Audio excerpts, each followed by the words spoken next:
Hello friend, কেমন আছো তোমরা সবাই? বলো, বিগত কয়েক মাস মনে হচ্ছে পর ভিডিও করছি।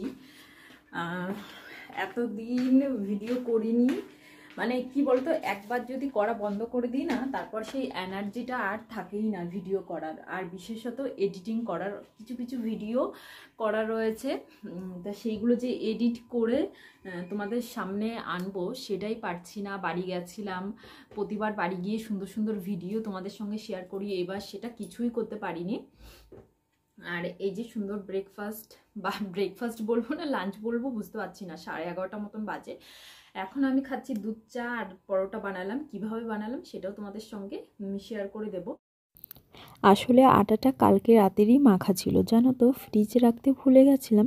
সকালবেলা দেখলাম যে একটু মানে নরম হয়ে গেছে আর সামান্য পরিমাণে স্মেলও হয়ে গেছে, কারণ এখন আর অতটা শীত নেই এখানে, তাই বাইরে রাখলে একটু খারাপ হয়ে যাচ্ছে। এখন বুঝতে পারলাম এখান থেকে কিন্তু ফ্রিজেই সমস্ত কিছুই রাখতে হবে।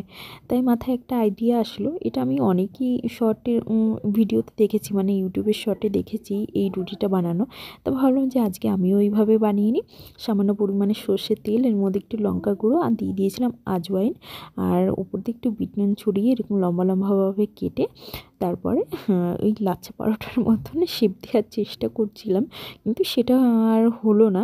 তো যেরকম হয়েছিল কিন্তু দুর্দান্ত হয়েছিল খেতে। ইচ্ছা আছে যে একদিন ময়দা দিয়ে যেরকম মানে অরিজিনাল লাচ্ছা পরোটাটা বানাই সেভাবেই বানাবো, আর পুরো ডিটেলস রেসিপিটা কিন্তু তোমাদের সঙ্গে শেয়ার করব। আমি যেরকম এখানে আটার গুঁড়োটা দিয়ে বেলে নিয়েছি, লাচ্ছা পরোটাটা কিন্তু বেলনা দিয়ে আর বেলা লাগে না, হাত দিয়ে একটু ছোট ছোট করে নিয়ে, মানে যেটুক পরিমাণে হাত দিয়ে আমাদের ছড়াবে সেইটুক বানিয়ে তার মানে তেলের সাহায্যেই ওটা নরম করে নিতে হয়, গোল করে নিতে হয়, এই আর কি। এই যে আমার সকালে ব্রেকফাস্ট রেডি হয়ে গেছে। বললামই তো সকাল না দুপুর সেটা তো বোঝাই যাচ্ছে না, 11:30 বাজে। চলে এসেছি রান্নাঘরে, যেটা কাজ থাকে। আজকে রান্না করছি আলু ফুলকপি দিয়ে মাছের ঝোল। তার জন্য দেখো এখানে সামান্য পরিমাণে পেঁয়াজ, কাঁচা লঙ্কা, এখানে রসুন, আর এই যে এইটুকু আদা রয়েছে, আর হাফ টমেটো ছিল সেটাই কেটে নিয়েছি। ওইটা ভাজা হচ্ছে, ভালো করে ভাজা হয়ে গেলে টমেটো আর পেঁয়াজটা দিয়ে দেবো, আর রসুন কাঁচা লঙ্কা আদাটা একসঙ্গে আমি থেতো করবো। এইভাবে তোমরা একবার রান্না করে দেখতে পারো, খুবই ভালো লাগে। আর এটার মধ্যে কোনো বাটাবাটি কোনো ইয়ে নেই, থেতো করে দেওয়াতে আরও বেশি কিন্তু ভালো লাগে খেতে। তো এই যে হামুল দিস্তাটা এনেছিলাম বাড়ি থেকে, এটা এখন অনেক কাজেই লাগে আমার। কি বলতো, জিনিস যখন থাকে তখন তোমার সমস্ত কিছুই কাজে লাগে, আর না থাকলে সব এমনি কাজ চলে যায়। আমি কিন্তু আলু ফুলকপির তরকারিটা আগে এভাবে রান্না করতাম না, শুধু প্লেন জিরে ফোড়ন লঙ্কা চিড়ে দিয়েই রান্না করতাম, মানে পেঁয়াজ রসুনটা আসলে ওর মধ্যে দিতাম না। তোমাদের দাদাভাই একদিন আমাকে বললো যে এইভাবে একটু রান্না করে দেখো তো কেমন লাগে খেতে। তো এরপর থেকে যখনই কিন্তু আমাদের ফুলকপির তরকারিটা রান্না হয় তখনই কিন্তু আমরা এভাবেই রান্না করি। আর তরকারিটায় কিন্তু ঝোল একদমই পাতলা থাকে, তাও খেতে কিন্তু দুর্দান্ত লাগে। মানে কথায় আছে না, নুন ঝাল যদি টান হয় তাহলে সমস্ত কিছুই কিন্তু খেতে খুবই ভালো লাগে। তো এই তরকারিটা কিন্তু দারুণ স্বাদ হয়, তোমরাও এইভাবে বানিয়ে খেতে পারো। কোনো কিছু মানে ট্রাই করতে ক্ষতি কী বলো? ভালো না লাগলে খেও না, কোনো ব্যাপার না, একবার অত্যন্ত বানালে তাহলে তার স্বাদটা বুঝতে পারবে।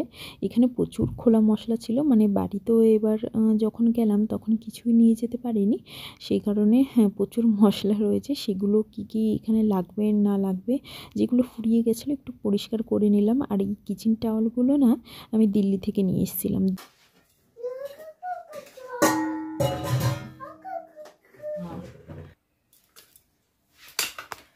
তরকারিটা হয়ে গেছে, বাবুর ভাতটা বসালাম, অল্প হয়েছে, ওটা বেশিরভাগ ইন্ডাকশানেই বানাই। লাইট মানে গ্যাস শেষ হয়ে গেল, এইদিকে আবার লাইটও নেই। ডিজাইন করেছিলাম সেটা এখন ওই দেয়ালটাই লাগাবো। এইদিকে গ্যাসটা শেষ হয়ে গেছে, লাইটও নেই, তাই ভাবছিলাম যে কি করব, কাজ না করতে পারলে একদমই বোর লাগে, যেহেতু কোথাও যাননি, কারোর সঙ্গে কথা বলা নেই। 19-20 হয়ে গেছে, কিন্তু কিচ্ছু করার নেই। আবার যদি উঠাতে যাই মানে দেয়াল খসে চলে আসছে, এরকমই এখানকার অবস্থা। অনেকক্ষণ অপেক্ষা করার পর যখন দেখলাম যে লাইট আসছে না আর এদিকে গ্যাসটাও নেই, তারপর কিন্তু বাধ্য হয়েই তোমাদের দাদাভাইকে ফোন করেছিলাম যে গ্যাসটা ফুরিয়ে গেছে, বাবুর খাবারটা কিন্তু হয়নি, সেই কারণে তোমাদের দাদাভাই আসার সময় অফিস থেকে নিয়ে এসেছিলো। আর তার মধ্যে কিন্তু লাইটটাও চলে এসেছিলো আর সোনারির খাবারটা আমি বানিয়ে নিয়েছিলাম। হ্যালো ফ্রেন্ড, আবার রান্নাঘর থেকে দেখো ভিডিও করছি। সারাদিন রান্নাঘরেই কেটে যায়। এই যে সন্ধ্যার সময় বানিয়েছি হচ্ছে দই বড়া। কে খাবে?